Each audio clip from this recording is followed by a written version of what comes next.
Hello, my friends. I'm Jason, and this teaching is going to be about the fourth of the six paramitas or the six perfections of Tibetan Buddhism.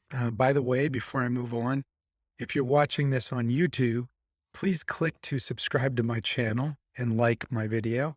If you're watching this on Facebook, please like the video and share it if you would, so that we can spread the Dharma. I believe the Dharma can help many people. And especially nowadays when the world is having a lot of difficulty, and you could say the world's on fire with anger, um, hatred, jealousy, um, divisiveness. There's just a lot of trouble right now. So anyway, this teaching is going to be very quick because this paramita is actually not too long. It's the paramita is called you could call it diligence. I've heard some people call it joyful effort, which is equally cool. And so let me just start by looking at what Dilgo Khyentse Rinpoche says in his book, The Heart of Compassion, which is a commentary on a commentary on Togme Zangpo's 37 practices of bodhisattvas. So Dilgo Khyentse says that um, this is called the paramita of transcendent diligence. So diligence meaning working hard, for lack of better words. Now, he says to awaken and develop all the paramitas, diligence is vital. Diligence is the joyous effort and active determination to carry out positive actions without any expectations or self-satisfaction, which is very interesting. Diligence has three aspects. The first is called armor-like diligence, which is to develop a joyous courage and fortitude, which you wear like armor against discouragement. The second is diligence in action, which is to set about accumulating merit through the practice of the six paramitas without delay or procrastination.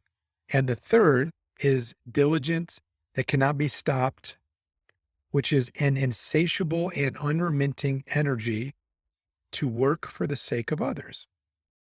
Now, for me, I want to point out one thing.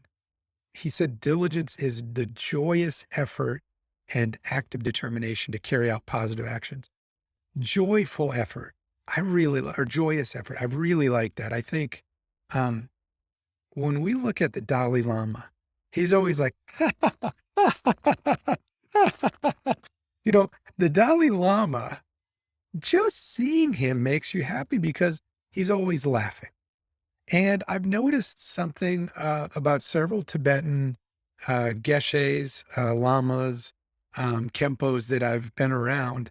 They're very, very joyful. So the joyous effort, the first type of diligence, or actually all three diligence, is making sure the effort is joyous. And I find that to be very powerful. Just the thought, I'm going to practice Dharma to better myself. I want to reduce my afflictive emotions. I'm going to increase my positive emotions like love, compassion, or my positive qualities, right? Like love, compassion, generosity, concentration, patience, wisdom, all of these really positive things. So there's a reason to be joyous if you're practicing the Dharma. It doesn't need to be so serious to where you don't enjoy yourself. And I think that's great. Now, the first type of diligence, which is armor-like diligence, is essentially you're putting on the armor of strong and courageous determination that will never fail. And I'm actually quoting Dilgo Khyentse. You're putting on the armor of strong and courageous determination that you will never fall prey to obstacles created by the four demons, but will persist, come what may, in your efforts to accomplish the extraordinary activities of a bodhisattva until you have established all beings in enlightenment. So I look at this the first type of diligence, the armor-like diligence. It's a way to make sure that we crush down the idea of, feeling defeated or impatient about our results. Sometimes when we begin practicing the Dharma or practicing meditation, we want the results now because we're living in the age of now. Most of us have the internet on our phones, on our computers, and we click a button and we buy something online, or we send somebody a message and they instantly respond.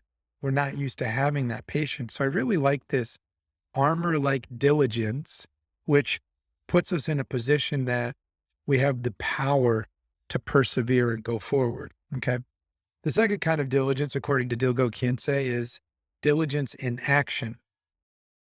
To summarize this is mostly practicing the six paramitas. So it's, this just to recap what we've done so far. The first paramita is generosity. The second one is ethical discipline. The third one is patience. The fourth one is this, which is transcendent diligence. The fifth is going to be concentration. That's going to be one of my upcoming live sessions, concentration. Okay.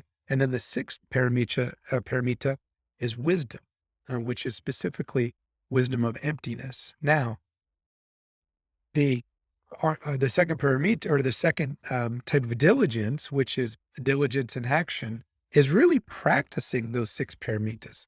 Okay.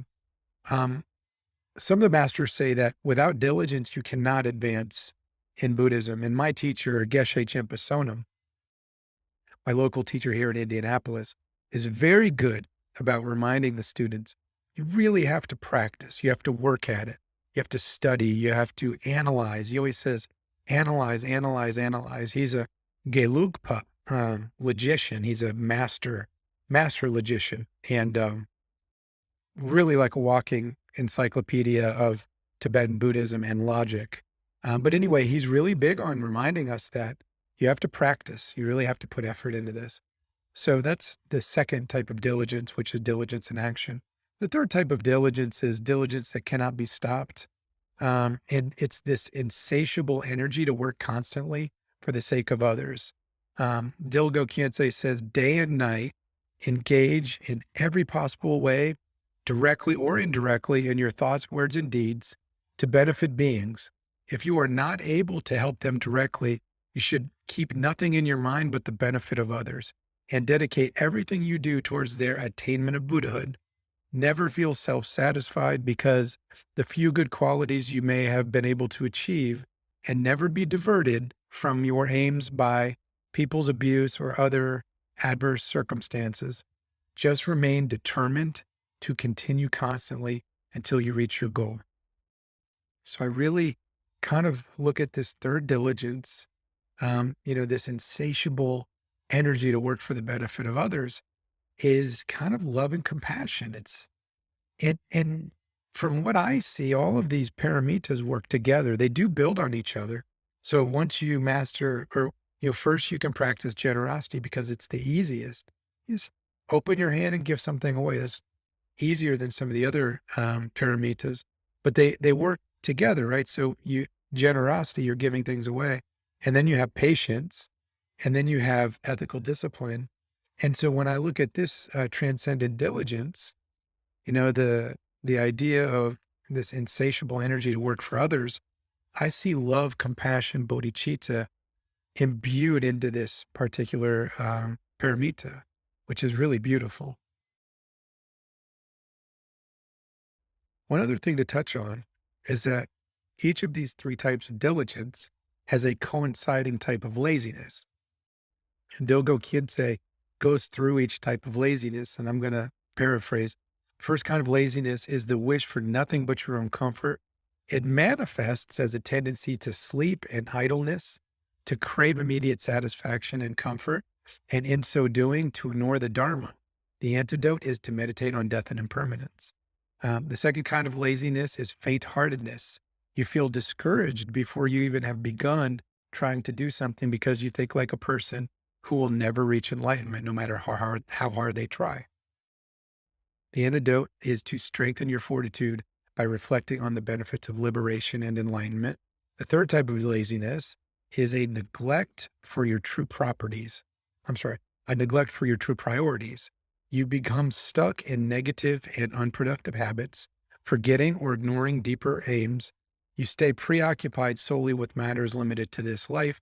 The antidote is to realize that all such ordinary concerns are invariably causes of suffering alone and to cast them far away. So I really, I I have a profound appreciation for diligence because when you think about karma, cause and effect, everything that we experience in life is a result or an effect of a previous cause. And if we want to advance in dharma, or in mundane activities like work or personal relationships, in either scenario, you have to take action. And to me, diligence is this internal power, this internal aspiration and energy that propels us to practice, read, meditate. So I really believe that diligence is maybe one of the most important paramitas, because if you have all these other paramitas and you don't have diligence, you won't get anywhere. You could have the paramita of generosity, but if you're not diligent enough to actually give things away, then you're just thinking, generosity, then you don't actually do anything. You could have patience, but if you don't have diligence in practicing patience, then maybe you'll be mad when people say the wrong thing to you. Ethical discipline. If you don't have the diligence to study it and then practice it, you'll make all types of mistakes. The same with concentration and wisdom, which are going to be the next two paramitas I talk about. Without diligence, you're not going to practice concentration because it's just going to be an idea. Maybe you read it or maybe you hear it like what I'm saying today, but then you never actually practice it. Okay. Which I think is very, very important. So just remember, diligence is this internal power, this aspiration and this energy to practice the Dharma no matter what. I'm going to practice this spiritual path no matter what, because I know death is going to come soon, sooner or later. We don't know when death is coming, but we know it's coming. And when death comes, our joy and peace or terror and fear, right, are going to be a result of how hard we practice, how diligently we practiced. Okay. So that's all I have today. I really appreciate everybody allowing me to share these special Dharma teachings. And again, if you're seeing this on YouTube, please like and subscribe to my channel. And if you're watching this on Facebook, please share it. And of course, if you're listening to my podcast, please be sure to subscribe and follow my channel and like the podcast for today. Thank you all. I love you and sending my blessings. Okay. Have a wonderful weekend. Everybody be safe.